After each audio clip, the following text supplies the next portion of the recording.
O livro de Oséias é um livro que comumente nós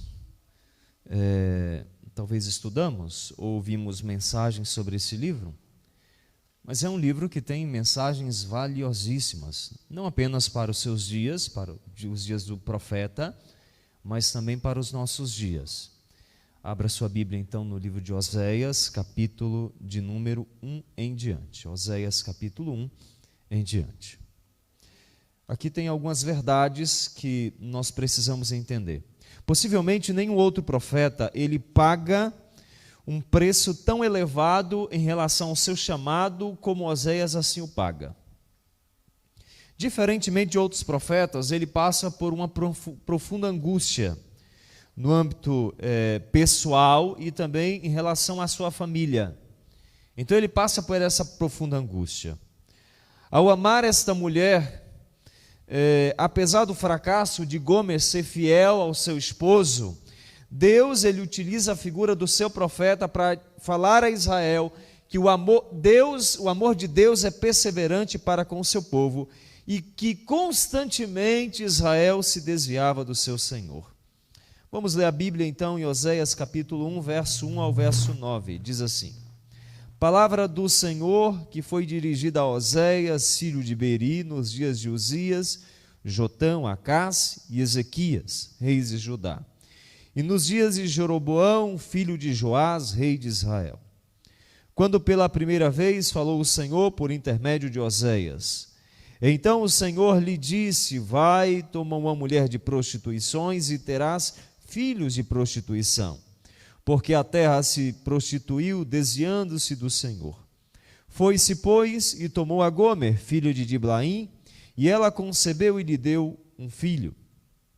Disse-lhe o Senhor: põe-lhe o nome de Jezreel, porque daqui a pouco castigarei pelo sangue de Jezreel a casa de Jeú, e farei cessar o reino da casa de Israel.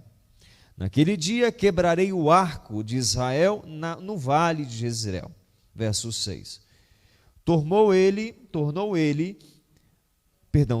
ela a conceber e deu à luz uma filha. Disse o Senhor a Oséias: põe-lhe o nome de desfavorecida, porque eu não mais favorecerei a casa de Israel para lhe perdoar. Porém, da casa de Judá me compadecerei e o salvarei pelo Senhor seu Deus, pois não o salvarei pelo arco, nem pela espada, nem pela guerra, nem pelos cavalos ou pelos cavaleiros. Depois de haver desmamado a desfavorecida, concebeu e deu à luz um filho. Disse o Senhor a Oséias: põe-lhe o nome de não meu povo, porque vós não sois meu povo, nem eu serei o seu Deus. Quando nós olhamos esse contexto, o texto declara que o ministério de Oséias, ele ocorre durante os reinados de Uzias, Jotão, Acás e Ezequias, reis de Judá. Cobriram então um período de 767 a 687 a.C. Então esse é o período onde o profeta Oséias, ele interage com o povo. Quando você vê a condição de Israel, no capítulo 1 e no capítulo 1, verso 1 e 2, interessante que Oséias ele arriscou a perder tudo através do seu chamado. Ele arriscou a perder a sua família, arriscou a perder os seus amigos, Oséias arriscou a perder a sua reputação, mas acima de qualquer coisa, Oséias ele arriscou a perder o seu amor próprio. Por meio do seu casamento, Deus está dizendo a Israel: acorda, Israel. Deus queria que Oséias demonstrasse que o próprio Deus amava o seu povo, mesmo sendo um povo extremamente infiel. Por mais que Israel estivesse distante do Senhor, Deus utiliza a figura do profeta para que Israel entendesse quão longe ele estava do Senhor. Muitos estudiosos, eles acham um pouco difícil acreditar que Deus ele tenha pedido a um profeta para que esse profeta ele casasse com uma pessoa de uma índole duvidosa. Logo então, nós podemos entender alguns aspectos em relação à história de Oséias. Possivelmente, Oséias, quando casou com Gomer não era uma prostituta, porque dificilmente Deus pediria a um profeta para se casasse com uma mulher de índole duvidosa. Mas você poderia dizer, pastor, mas por que então se refere como prostituta a priori? Porque todas as mulheres de Israel, elas eram tidas como prostitutas, todas as mulheres. Uma vez que Israel ele estava se contaminando com Baal, uma vez que haviam altares de Baal Peor, onde Israel adorava Baal, logo as mulheres se prestavam cultos a Baal, logo as mulheres de Israel, elas eram tidas como mulheres infiéis, que se prostituíam a Baal. Essa era a condição de Israel. No capítulo 1, no verso 3 ao verso 8, nós percebemos que, nesse contexto, Gomer dá a Oséias pelo menos um filho. Você se lembra qual é o nome desse filho? Jezreel. Então Gomer dá à luz a este filho. Embora tenha pelo menos quantos filhos que Gomer deu à luz aqui? Vocês se lembram? Quantos? 3 filhos. Logo eles são Jezreel, a desfavorecida, e não meu povo. Nomes esses bem sugestivos, né?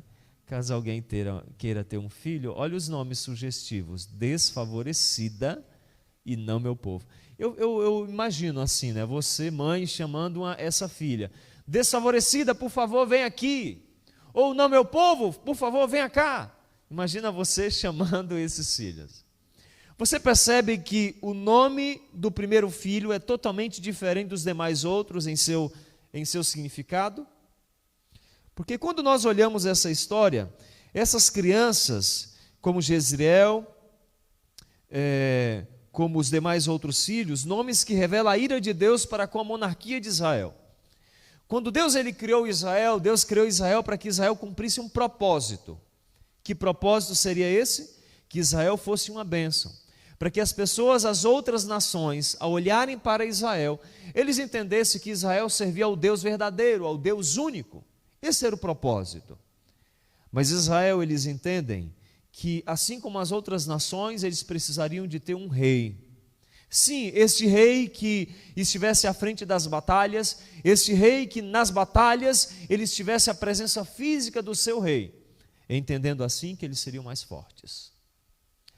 Não sabendo eles que sempre o Senhor dos Exércitos estava amparando, que o Senhor dos Exércitos estava à frente da batalha, e quem fazia com que Israel vencesse as batalhas era aquele que estava à frente. Certamente não era um rei, mas era o Rei dos Reis, Senhor dos Senhores. Mas Israel queria, como as outras nações, um rei. Quando este rei era temente ao Senhor, a nação era fiel a Deus. Mas quando em sua grande maioria os reis eles eram infiéis a Deus, a nação ela entrava em um tremendo declínio espiritual. Essa era a condição de Israel, condição de um declínio espiritual. Então Deus, através do profeta, através dos nomes que são dados aos filhos, então Deus está dizendo que ele está irado com a monarquia de Israel, porque ele está irado contra o próprio Israel. Porque dentre os 3 filhos, apenas um dos filhos é filho do profeta, apenas o primeiro. E os outros 2 filhos, porque você percebe até a diferença dos nomes, são filhos das prostituições de Gomer. Essa é a condição de Israel. No capítulo 3 deste livro, vamos ao capítulo 3. Olha o que nos diz no capítulo 3, no verso 1 ao verso 3. Disse-me o Senhor: vai outra vez, ama uma mulher amada de seu amigo e adúltera, como o Senhor ama os filhos de Israel, embora eles olhem para outros deuses e amem bolos e passas. Comprei-a, pois, para mim por 15 peças de prata e 1 homem e meio de cevada. E lhe disse: tu esperarás por mim muitos dias, não te prostituirás, nem serás de outro homem, assim também eu esperarei por ti. Segundo parece, Gomer, ela se vendera a prostituições. Possivelmente a uma das seitas pagãs que contratavam prostitutas para participar de suas práticas cultuais. Porque nos cultos aos deuses pagãos havia orgias. E então, possivelmente, Gomer ela tenha se vendido a uma desses cultos de prostituição. Então, Oséias, é interessante que nesse contexto, Oséias ele tinha que reembolsar, pelo menos como a Bíblia aqui diz, Pelo menos ele tinha que pagar por ela, o que havia sido pago por seus serviços. Então ele havia de reembolsar 15 peças de prata, ou seja, metade de um preço de um escravo, como está no livro do Êxodo, capítulo 21, verso 32, e 330 litros de cevada. Oséias aqui então, ele conclui uma atividade simbólica, e então de sua escravidão, Gomer foi libertada, paga alto preço pelo seu esposo. Amigos, da mesma maneira que esta graça pessoal reflete a bondade de Deus com a idolatria de Israel. Assim como Oséias, ele paga um alto preço para aquela que era sua esposa, que se vendera à prostituição, então Deus, ele paga um alto preço entregando seu filho na cruz, para que resgatasse a humanidade. Por mais que Gomer fosse osso dos ossos e carne da carne de Oséias, o profeta, mas ainda assim ele teve que comprar ela novamente, tomar para si. Assim Deus, ele fez para com os seus filhos, com você e comigo. Por mais que Deus tenha nos criado, mas ele entregou o seu filho Cristo na cruz, para que pudesse lhe resgatar e me resgatar. Uma nação que é infiel, que fora resgatada pelo sangue, uma nação que estava distante do Senhor, que fora resgatada pelo sangue. A natureza do pecado de Gomer e a do pecado de Israel é a mesma, porque ambos são idólatras, ambos são infiéis, ambos estão se prostituindo aos deuses pagãos. Ela é muito provavelmente uma prostituta sagrada de Baal. E a nação tem se envolvido a adoração a Baal. Assim como Gomer era prostituta a Baal, Israel também ele se prostitui adorando Baal. Gomer acha que os seus amantes a têm alimentado e a têm vestido. Gomer entende que o que ela tem, os bens que ela possui, o alimento que vem à sua mesa, ou seja, a roupa que cobre a sua nudez, Gomer acredita que tudo isso provém de seus amantes. Mas de fato, quem provia todas essas coisas era o seu esposo. Não diferente de Israel. Israel erroneamente acredita que Baal torna fértil a terra, quando verdadeiramente é Deus que faz cair a chuva, que provém o sol, para que Israel tivesse o sustento. Israel acreditava, amigos, que a colheita, quem abençoava e quem dava as colheitas, era Baal. Então o povo de Israel, eles faziam culto a Baal, agradecendo as colheitas, porque Baal era o Deus da fertilidade. Eles acreditavam que não era o Deus Altíssimo que provinha o alimento, mas eles acreditavam que era Baal que lhes dava o sustento. Assim como Gomer acreditava que os amantes a sustentavam, Israel acredita que Baal o sustenta.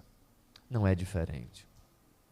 Assim como Gomer depositava toda a sua confiança em seus amantes, Israel não é diferente, porque ele deposita toda a sua confiança em Baal, toda a sua confiança. No capítulo 3, no verso 4 ao verso 5, olha o que nos diz: porque os sírios de Israel ficarão muitos dias sem rei, sem príncipe, sem sacrifício, sem coluna, sem estola sacerdotal ou ídolos do lar. Depois tornarão os sírios de Israel e buscarão o Senhor seu Deus, e a Davi seu rei. E nos últimos dias, tremendo, se aproximarão do Senhor e da sua bondade. O verso 4, ele faz referência à destruição de Israel que aconteceu em 722 a.C. Os assírios, comandados por São Manassés, então invadem Samaria e acabaram tomando a cidade, levando os residentes, então, para o exílio em Nínive, como é apresentado no livro de 2 Reis, capítulo 17, verso 3 ao verso 6. A história do relacionamento de Israel em relação a Deus demonstra a verdadeira fidelidade de Deus para com Israel e a infidelidade de Israel para com a sua aliança. O Senhor tem feito a Israel mais do que a aliança exigia. Deus está fazendo bem mais. Quando nós olhamos o capítulo 4 ao capítulo 13, então Deus ele faz uma promessa de perdão a Israel. Deus ele diz a Israel: olha, se vocês voltarem a mim, eu voltarei a vocês. Mas o que acontece no capítulo 4 ao capítulo 13, o povo, eles são castigados por causa de suas escolhas, as suas escolhas extremamente equivocadas. Então, o que prevalece do capítulo 4 ao capítulo 13 é um adultério espiritual de Israel. Então, o povo, eles cometem imoralidade física e outros atos que demonstra que constitui a quebra da aliança entre Deus e o seu povo. Deus, ele é fiel para com a aliança. Israel, ele se distancia da aliança. Quando nós olhamos o capítulo 4, no verso 1 ao verso 3, parece que esses versos é uma descrição dos nossos dias. Olha o que está escrito em sua Bíblia. Capítulo 4, verso 1 a 3. Ouve a palavra do Senhor, vós, filhos de Israel, porque o Senhor tem uma contenda com os habitantes da terra, porque nela não há verdade, nem amor, nem conhecimento de Deus. O que prevalece é perjurar, mentir, matar, furtar e adulterar. E há arrombamentos e homicídios sobre homicídios. Por isso a terra está de luto, e todo o que mora nela desfalece, com os animais do campo e com as aves do céu. E até os peixes do mar perecem. Parece que essa é uma descrição dos nossos dias. Interessante que no verso 2 diz: o que prevalece é perjurar, mentir. Parece que é uma descrição aqui dos tempos em que vivemos. É matar, furtar, adulterar, arrombamentos e homicídios sobre homicídios. Será que está fazendo a referência dos nossos dias? Por mais que o profeta estivesse escrevendo aos seus dias, parece que ele está descrevendo a nossa atualidade. Quando nós olhamos o capítulo 4, verso 1 a 3, é breve, contudo é uma declaração abrangente da culpa de Israel e do castigo que vem sobre todas as suas criaturas. Então Deus aqui, ele acusa Israel dos males que vêm sobre a terra, dos males que vêm sobre o mar, dos males que vêm sobre todas as coisas. Deus está dizendo a Israel: tudo isso está acontecendo por sua culpa, Israel, porque se Israel tivesse cumprido o seu propósito, nenhum mal cairia sobre a terra. Eu gosto de olhar muito para o povo de Israel no Egito e entender claramente esse conceito. Quando Deus ele leva Israel para o Egito, Deus ele leva Israel para o Egito para cumprir um propósito, ser uma bênção. Assim como quando Deus ele te coloca no seu trabalho, quando Deus te colocou para morar naquele lugar, quando Deus te colocou naquela sala de aula, Deus está dizendo: filho, eu estou te colocando aí para você ser uma bênção. Então cumpra o propósito de ser uma bênção. Deus nos chamou para sermos uma bênção. Quando eu olho para Israel no Egito, e quando eu olho para as pragas que caíram no Egito, vocês se lembram quantas pragas que caíram no Egito? Quantas? Me ajudem. Quantas pragas caíram no Egito? 10 pragas. Permita-me, por minha conta e risco, acrescentar mais uma praga. Eu vejo que no Egito caíram 11 pragas. E eu vejo que a pior praga do Egito se chama Israel. A minha 11ª praga do Egito, para mim, é Israel. Você se lembra para qual propósito Deus levou Israel para o Egito? Para ser uma bênção. Se Israel tivesse cumprido o seu propósito, algum primogênito dos egípcios teria morrido? Se ele tivesse cumprido o seu propósito? Se Israel tivesse cumprido o seu propósito, o Nilo se tornaria em sangue? Se Israel tivesse cumprido o seu propósito, teríamos algumas das pragas? É claro que não, mas Israel deixa de cumprir o seu propósito. Então, uma vez que Israel deixa de cumprir o seu propósito, as pragas vêm do Egito. Então, eu entendo, amigos, que a pior praga do Egito foi Israel. Porque se Israel tivesse cumprido o seu propósito, nenhum israelita teria perdido um primogênito. Israel deixa de cumprir o seu propósito e, em vez de bênção, ele se torna o quê? Uma maldição. Eu acho que essa é uma reflexão para você e para mim hoje. Estamos cumprindo o nosso propósito de sermos uma bênção? Pergunto, logo, se não estamos sendo uma bênção, estamos sendo o quê? Maldição. Queridos pais, vocês têm sido o quê para os vossos filhos? É estranho dizer que pais são maldição, mas quando não são bênção, é maldição. Pergunto para vocês, vocês estão sendo uma bênção para os vossos vizinhos? Estão sendo? No seu trabalho você tem sido uma bênção? Você é diferente dos outros? Ou você é igual a qualquer um outro? Entenda, amigos, ser diferente não é ser melhor. É cumprir o seu propósito como Deus assim pedira. Estamos sendo uma bênção? Israel deixa de ser uma bênção nesse contexto. E então a terra, ela perece por causa do pecado de Israel. Os animais, eles sofrem por causa de Israel. Então Deus aqui está acusando Israel. Amigos, entenda que a quebra do primeiro mandamento conduzirá à quebra dos demais mandamentos. Tiago 2, verso 10 diz: qualquer que guarda toda a lei e tropeça em um só ponto se torna culpado de todas. Sempre a quebra de um mandamento levará à quebra dos demais. A desobediência de Israel, ela é tão completa com o amor e a santidade de Deus. Deus, ele põe toda a nação embaixo de uma condenação, ou seja, todos nós estamos embaixo de uma condenação de morte eterna, mas o Senhor nos resgatou através de Cristo. Antes então estávamos sentenciados à morte, mas através da morte de Cristo tivemos a oportunidade de termos vida. Estamos encerrando o livro. Vamos ao capítulo 14.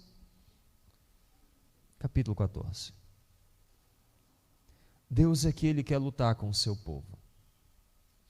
Por mais que Israel estivesse distante, por mais que Israel estivesse envolvido em promiscuidade, por mais que Israel estivesse adorando deuses pagãos, mas Deus ainda estende a sua misericórdia para com Israel. Já no capítulo 14, verso 1 ao verso 8, olha o que nos diz. Deus diz o seguinte: volta, ó Israel, para o Senhor teu Deus, porque pelos teus pecados estás como? Qual é a condição de Israel? Caídos.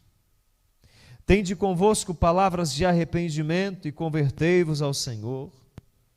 Dizei-lhe: perdoa toda iniquidade, aceita o que é bom, e em vez de novilhos, os sacrifícios, os nossos lábios. A Assíria já não nos salvará, não iremos montados em cavalos, e não mais diremos a obra de nossas mãos. Tu és o nosso Deus, por ti o órfão alcançará misericórdia. Curarei a sua infidelidade, eu de mim mesmo os amarei, porque a minha ira se apartou deles. Serei para Israel como orvalho, ele florescerá como lírio e lançará suas raízes como o cedro do Líbano. Estender-se-ão os seus ramos, o seu esplendor será como a da oliveira e a sua fragrância como a do Líbano. Os que se assentam de novo à sua sombra voltarão, serão vivificados como o cereal e florescerão como a vide. A sua fama será como a do vinho do Líbano. Ó Efraim, que tenho eu com os ídolos, eu te ouvirei e cuidarei de ti.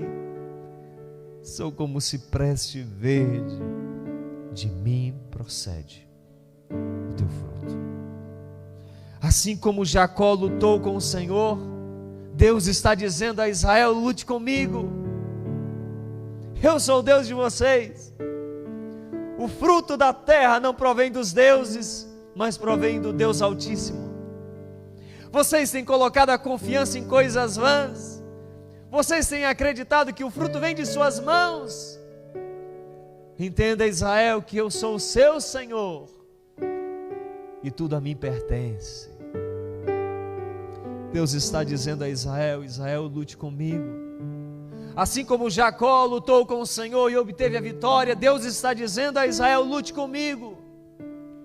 Eu sou o seu Deus, porque se vocês voltarem a mim, eu voltarei a vocês.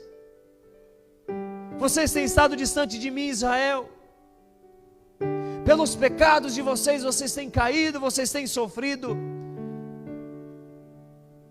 Mas entenda que vocês precisam ter palavras de arrependimento. Convertei-vos, Israel. Convertei-vos. Sabe o que é uma conversão? Uma conversão é mudança de rumo. É um giro de 180 graus. E é interessante que em um giro de 180 graus, você não consegue ver aquilo que está atrás. Por isso que a Bíblia diz que a partir do momento em que nós entregamos a vida ao Senhor, os nossos pecados são perdoados e nós nos tornamos puros. O pecado fica no passado. E agora nos tornamos nova criatura em Cristo. Por isso o Senhor está dizendo a Israel: convertei-vos, Israel. Mude de rumo, Israel. Não olhe mais para o passado, porque eu sou o seu Deus. Vocês serão preciosos assim como sempre foram, porque eu sou o seu Deus. Amigos, entenda que só um verdadeiro abandono do pecado e a correspondente procura do conhecimento de Deus nos dará de fato uma libertação. Contudo, Israel repele o conhecimento íntimo de Deus, da mesma maneira como assim o fez Adão. Deus, quando criou Adão e Eva e colocou ambos no Éden, Deus ele disse e pediu: olha, vocês poderão se utilizar de tudo, mas existe algo que vocês não poderão administrar e exercer poder, é da árvore do conhecimento do bem e do mal. A partir desse momento o homem corre do Senhor. Em Gênesis capítulo 3, verso 7, o homem tenta resolver o seu próprio problema fazendo vestimentas para si. No capítulo 3, no verso 21, Deus ele faz a vestimenta para o homem, cobre a nudez, porque o pecado nos deixa nessa condição. O pecado nos deixa em uma condição de fértil, dos maltrapilhos imundos, nus espirituais. E o Senhor então ele cobre a sua nudez, a nossa nudez, perdão, através da vestimenta do seu Filho Cristo. Porque assim como Oséias pagou alto preço para resgatar a sua esposa, mesmo ela sendo infiel, mesmo ela ter tido filhos de outros homens, mas Deus está dizendo através do seu profeta: mesmo Israel sendo infiel, mesmo Israel estando distante de mim, pois eu paguei alto preço por você. Eu não sei qual é a sua condição, mas entenda, amigos, o juízo aguarda os que esquecem do seu Criador. Aguarda. Porque é inconcebível a ideia de uma graça sem juízo. Mas entenda que o juízo de Deus para aqueles que estão em Cristo é para vindicar os santos. Porque quando o Senhor voltar, Ele nos levará para a eternidade, onde não haverá nem mal, onde não haverá nem pranto, e nem morte, e nem dor. Então Oséias ele conclui uma convicção profética usual. E conclui entendendo que o objetivo derradeiro de Deus é salvar e curar. A sabedoria, os ídolos serão removidos. A sabedoria será restaurada, Israel será renovado. Da mesma maneira que Deus fez a promessa a Israel e Deus assim as cumpriu, Deus ele faz promessa a você e a mim. A grande promessa que a palavra nos apresenta é que Jesus vai voltar. Você crê nisso? Amém? E voltará para quê, amigos? Para quê? Para te buscar. É isso. Essa é a grande promessa da Bíblia. E Deus prometeu, e se Ele prometeu, Ele vai cumprir. Eu gosto muito no Novo Tempo, tem uma menininha que, uma propaganda, né? Que diz assim: meu pai prometeu e ele vai voltar. Então o pai bate a porta e diz: meu pai voltou, meu pai está voltando. O nosso pai prometeu que ele vai voltar. Ele vai voltar para te buscar. Não importa quão longe você tenha ido dele, mas ele vai voltar. Mas a salvação, ela depende de tua escolha e da minha escolha. Quer você aceitar as promessas do Senhor? Talvez muitos de nós nos encontramos na mesma condição de Gomer, de infidelidade. Eu não sei em qual ponto você tem sido infiel para com Deus. Eu não sei o que você tem feito que tem lhe tirado o céu. Você sabe. Aquelas coisas que tanto amamos, que tanto gostamos, mas que tem nos tirado do céu. E nesta manhã Deus está dizendo a você: filho, volte a mim e eu voltarei a você. Pare de lutar sozinho, porque eu sou o seu Deus, sou eu que te sustento. Volte a mim e eu voltarei a você. Deus põe diante de nós a oportunidade da bênção, mas quantas vezes escolhemos a maldição? Quantas vezes? Para cada ação, amigos, existe uma reação. E a atitude, a ação de clamar e pedir ao Senhor e viver uma vida segundo os preceitos da palavra, a reação é a salvação. Mas para aqueles que escolhem viver uma vida baseada em seus achismos, de fato, o final disso é destruição. Eu quero terminar essa reflexão do livro de Oséias fazendo um apelo para você e a mim. Eu não sei quão longe você tem estado do Senhor. Eu não sei. Eu não sei se a sua casa é um lugar de adoração ao Deus vivo. Eu não sei se você tem servido a outros deuses. Você poderia dizer: pastor, mas eu estou aqui. Talvez, amigo, seu Deus seja a sua família. E quantas pessoas fazem da família o seu próprio Deus? Quantas pessoas veneram os seus filhos? Só faltam colocar os filhos em um pedestal e adorá-los. Quantas pessoas fazem dos bens o seu próprio Deus? Quantas pessoas fazem do seu cônjuge o seu Deus? Quantas pessoas fazem da sua situação socioeconômica o seu Deus, ou do seu trabalho o seu Deus? Ou alguns utilizam da sua titulação acadêmica para ser o seu próprio Deus, o seu conhecimento. Mas o Senhor está dizendo nesse momento: filho, apenas reconheça que eu sou o seu Deus. As outras coisas sempre estarão em segundo plano. É isso, a família está em segundo plano, porque Deus tem que estar em primeiro lugar, não é isso? Deus está em primeiro lugar. O problema é quando colocamos a família acima de Deus e as coisas desmoronam. Buscar em primeiro lugar o reino de Deus. Todas as outras coisas vos serão acrescentadas. A sua família será abençoada se você colocar Deus em primeiro lugar. O seu trabalho será abençoado se você colocar Deus em primeiro lugar. O seu casamento será uma bênção se você colocar o Senhor em primeiro lugar. Então, o apelo que eu faço a você nesta manhã e a mim: sejam fiéis a Deus. Sejam fiéis. Se você está distante do Senhor, volte ao Senhor. Quantas vezes nos prostituímos em relação à adoração, a coisas e a pessoas? Porque neste mundo em que vivemos, as pessoas, as coisas e as pessoas, nós coisificamos pessoas e colocamos no lugar de como os nossos deuses. Mas o Senhor nesta manhã está dizendo a você: filho, reconheça-me apenas como seu Deus e eu irei salvá-lo, porque eu sempre estarei contigo. Mas apenas me reconheça como seu Deus. Eu não sei qual é a sua situação, mas nessa manhã eu gostaria de fazer um apelo a você. Se nesta manhã você quer dizer: Senhor, perdão, Senhor, eu tenho andado por tantos caminhos errôneos, no apagar das luzes, quando nenhum olhar está fitado em mim, tenho feito coisas que têm lhe entristecido. Mas nessa manhã eu quero pedir perdão, Senhor.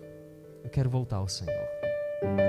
Tenho sido infiel contigo com tantas coisas, talvez infidelidade para com nos recursos para com Deus, talvez infidelidade no matrimônio, talvez infidelidade com aquilo que Deus tem pedido para você não fazer e você tem feito. Não sei qual é a sua infidelidade, mas nessa manhã Deus quer dizer: filho, eu quero te salvar. E em uma atitude pública, você pode se levantar e dizer: Senhor, perdão. Eu não sei aquilo que Deus precisa transformar em sua vida, mas eu sei que algo Ele precisa mudar para que você e eu sejamos salvos. Essa que os pais precisam ser nos lares. Bênção essa que precisamos ser, independente do lugar onde estejamos. Perdão, Senhor, porque quantas vezes temos deixado de cumprir o propósito de ser uma bênção. Quando nós olhamos para a história do profeta Oséias E o Senhor utiliza a figura desse profeta para dizer: acorda, Israel. Vocês estão distantes de mim, Israel. Vocês estão envolvidos em sua infidelidade, em sua promiscuidade. Vocês estão se prostituindo aos deuses pagãos, Israel. Volte a mim, Israel, e eu voltarei a vocês. Vocês têm confiado nos frutos de suas mãos, ó Israel. Vocês têm achado que o provento vem de suas mãos, ó Israel. E o Senhor nesta manhã falou a nós dizendo: filhos, eu quem dou a vocês o sustento. Eu que visto vocês, ó Israel. Eu coloco alimento à mesa de vocês, Israel. Obrigado, Senhor. Porque quantas vezes nós atribuímos o êxito da vida a nós e o fracasso a Ti, Senhor. Mas que nesta manhã saiamos daqui transformados. Se antes nós éramos infiéis, se antes nós colocávamos coisas e pessoas acima de Ti, Senhor, nesta manhã sairemos daqui na certeza que Tu és o nosso Deus, que o Senhor nos criou, o Senhor nos mantém, e o Senhor entregou o Seu Filho Cristo para que nós tivéssemos a salvação. Assim como Gomer se vender às prostituições, à infidelidade, quantas vezes temos feito a mesma coisa, Senhor? Assim como Oséias pagou alto preço para restituir a esposa, muito obrigado pelo alto preço que o Senhor pagou na cruz, para que todos nós tivéssemos a oportunidade da salvação. Que a cada dia possamos nos achegarmos a Ti, Senhor.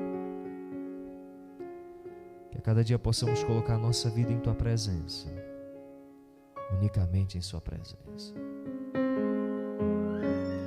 Que o Senhor vos abençoe e vos guarde. Que o Senhor faça resplandecer o rosto sobre vós e tenha piedade de vós. Que sobre vós levante o rosto e vos dê a paz. Oramos em nome de Jesus Cristo. Amém. Deus abençoe.